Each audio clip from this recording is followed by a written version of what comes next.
not, so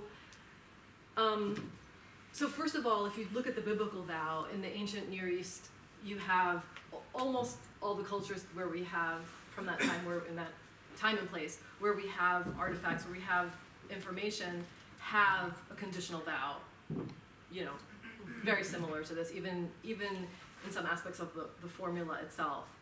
So, I mean, I think, you know, it's Sumerian, Ugaritic, Babylonian.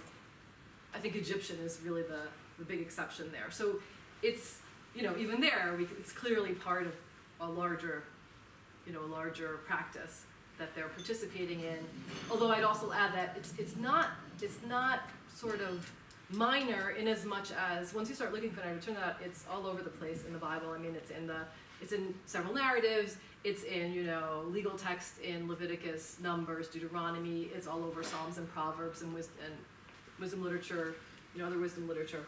But then, so you have, you know, you see like Josephus still has biblical neder when he talks about biblical neder. In Mark, you have at least one example of this practice of korban, you know, like korban or konam in the Mishnah. You know, so I think there are a couple of ways to understand that. I don't have enough. I think I need more to find more data first, but you know, either that's what it had become on its own. It was bottom. You know, it was a popular.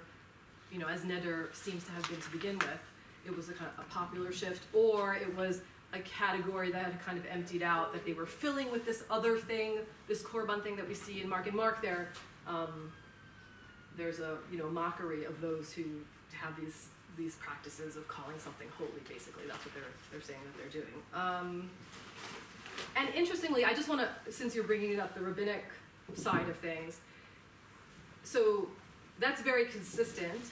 The only places so far in early rabbinic where I've found a neder that's biblical in the way that I'm using that is in Nazir, actually. So in the tractate that describes, and which they seem to be treating as a kind of, you know, one example of neder, and that's one where the Nazirite, where it's prescribed, the things that you're doing or not doing, that you're denying yourself, are prescribed.